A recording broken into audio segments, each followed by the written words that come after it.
पुण्यातील स्वारगेट बस स्थानकावर घडलेल्या एका घटनेने संपूर्ण महाराष्ट्र हादरला आहे.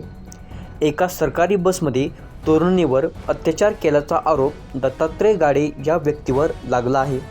मात्र या प्रकरणात रोज नवीन खुलासे होत असून सत्य नक्की काय आहे यावर प्रश्नचिन्ह निर्माण झाला आहे.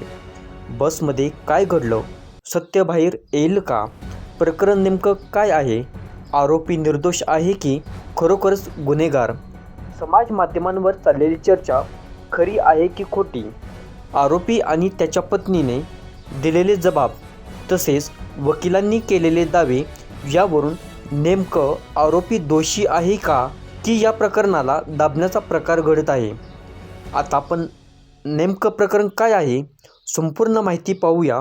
तत्पूर्वी चॅनलला लाईक करा, शेअर करा आणि सबस्क्राईब जरूर करायचं आहे.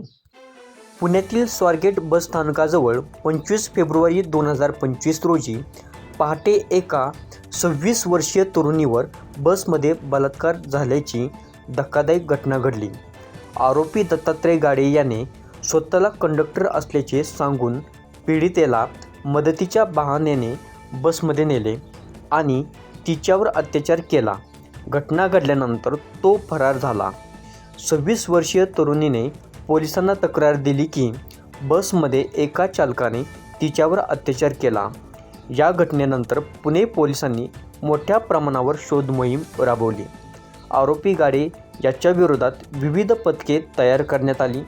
तांत्रिक तपास, CCTV फुटेज आणि स्थानिक खबऱ्यांच्या मदतीने 28 फेब्रुवारी रोजी मध्यरात्री त्याला त्याच्या मूळ गावी म्हणजेच गुन्हाट, जयशिरूर तालुका, पुणे येथील अटक करण्यात आली.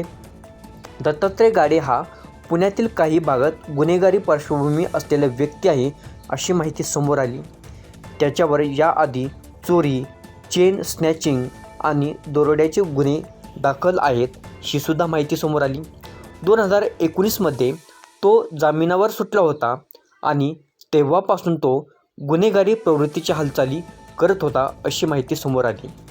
पण या प्रकरणात एक वेगळे वळण आले, कारण दत्तात्रय गाडे यांच्या वकिलांनी आणि कुटुंबियांनी धक्कादायक दावे केले आहेत. आरोपीच्या वकिलांनी कोर्टात दावा केला की हे कृत्य जबरदस्तीचे नसून सहमतीने झाले होते. जर अत्याचार जबरदस्तीने झाला असता तर पीडितेने आरडाओरड केली असती असे वकिलांचे म्हणणे आहे. आरोपीच्या पत्नीने देखील माध्यमांसमोर सांगितले की तिचा नवरा दोषी नाही आणि तो निर्दोष असल्याचे लवकर सिद्ध होईल.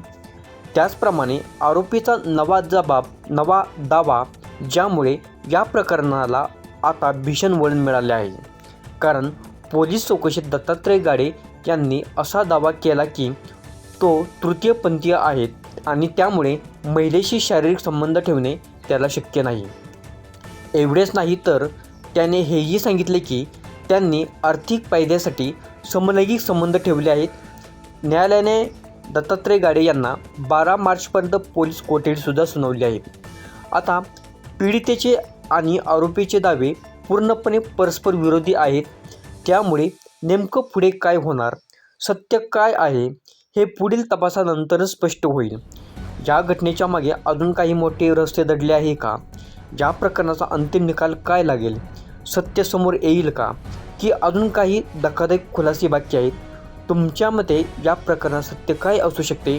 तुमच्या प्रतिक्रिया कमेंटमध्ये नक्की कळवा.